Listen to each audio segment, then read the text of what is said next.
सिंध में अफसोसनाक वाक़या पेश आया। एक नौजवान नाजिम जोखियो जो वीडियो बनाता है कुछ गैर मुल्की मेहमानों की, जिनका कहा जाता है जी रुकन असम्बली है जाम अवैस, पीपल्स पार्टी से इनका ताल्लुक़ है, मेंबर सिंध असम्बली हैं, इनके भाई मेंबर कौमी असम्बली हैं और इनके मेहमान थे। इसने उनको रोका वहाँ पर कि जी रास्ता क्यों रोका हुआ है। इस पर जो लोग वहाँ थे गैर मुल्की बताए जा रहे हैं उस गाड़ी में, वो गुस्से में आगे इसका फ़ोन छीन लिया। इसने बदला इस तरह लिया अपनी बेइज्जती का कि वो वीडियो वायरल कर दी।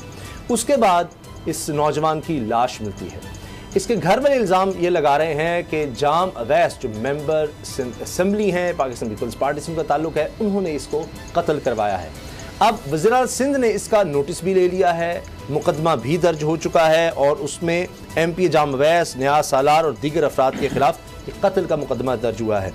अब इस वक्त ये बात पूरे मुल्क में फैल चुकी है, इस पर बहस हो रही है, लोग बातें कर रहे हैं कि ये हुआ क्या, क्यों इस तरह का मुकदमा दर्ज होने के बाद भी गिरफ्तारियां नहीं होती, किस तरह से नौजवान कत्ल हो गया। कई दफ़ा हम सहाफ़ियों का सुनते हैं कत्ल हो जाते हैं, समझ नहीं आती।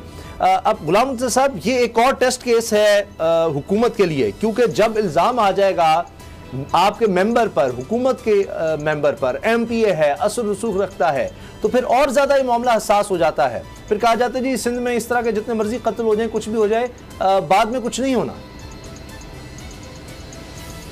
बिल्कुल आपकी बात दुरुस्त है। अगर सिंध के हवाले से हम बात करते हैं, सिंध की तारीख़ देखते हैं, तो हमें ऐसी कत्ल गारत जो गुरबा, जो हारियों, मस्कीनों और बेवाओं, उनके ऊपर जुल्म सितम से भरी पड़ी है। हालांकि सिंध की धरती बड़ी ज़रख़ेज़ धरती है और वहाँ लाल शाह कलंदर उनकी धरती है, सेवन शरीफ उनका दरबार है, लोग उनकी तालीमात को आम करते हैं। सिंध मदरसतुल इस्लाम को आप सामने रखें, इल्म तहजीब का दरवाज़ा था ये, लेकिन यहाँ पे जो ये इस तरह की वारदातें हैं, इससे पहले बड़ी शर्म की बात है अजीज़ मेमन जो हैं वो, उनका अभी तक आप देखते हैं कि केस का फ़ैसला नहीं हुआ।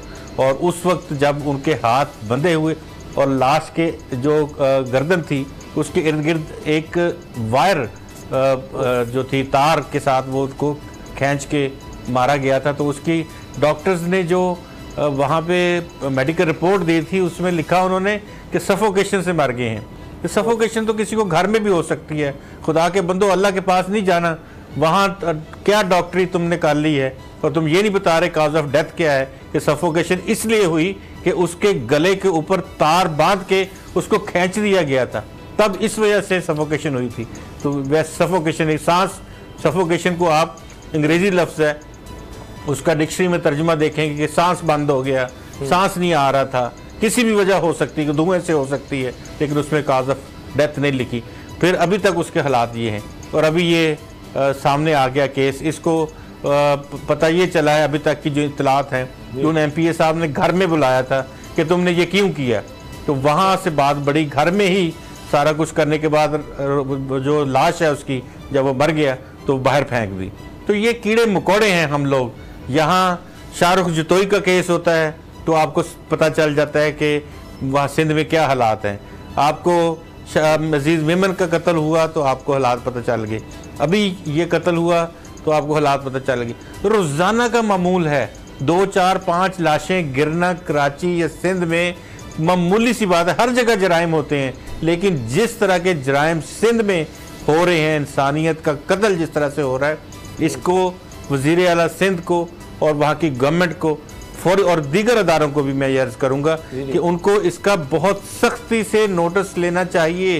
ये देखना चाहिए कि क्यों ऐसे वाक़यात हो रहे हैं। इसका मतलब तो ये है कि कोई शख्स किसी के हवाले से बात ही ना कर सके, कोई किसी को किसी की बुराई बता ना सके, मुआशरे में इतनी घुटन पैदा कर दी जाए। ये कोई आप ये देखिए, ये इतराफ है कि ना वहाँ थाने हैं, ना वहाँ अदालतें हैं, ना वहाँ इंसाफ है, ना हुकूमत है, तो बंदे खुद अपना, अब कल को वो जोखियों के लोग जो है, नाज़म जोखियों, उनके रिश्तेदार किसी का बदला ले लें किसी से, तो फिर आगे से आगे चीज़ें, दुश्मनियाँ इस तरह बढ़ती जाएंगी।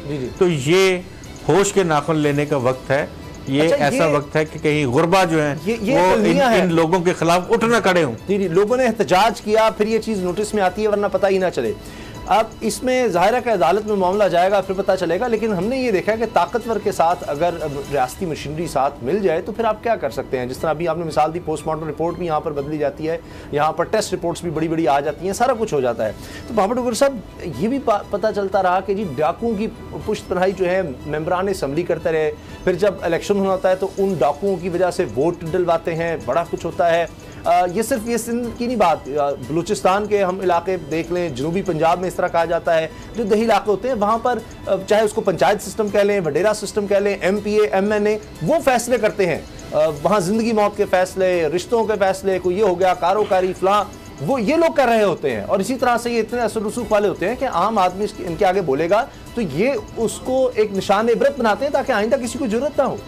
उसामा साहब, ये जो हमारा सिस्टम है ये ताकतवर को सपोर्ट करता है, पावरफुल को सपोर्ट करता है, गरीब को सपोर्ट नहीं करता। ये जो नया पाकिस्तान है इसमें जो ताकतवर है, जितनी ताकत है उसके पास, जितना पैसा है वो उतना ही कानून से बालातर है। आपने देखा कि कोयटा में एक MPA ने किस्सा से एक वार्डन को कुचल दिया, उसकी रौनक आपने देखी, उसका तकब्बुर देखा, क्या क्या कर लिया गवर्नमेंट ने उसका, कुछ भी नहीं, वो आज़ाद है।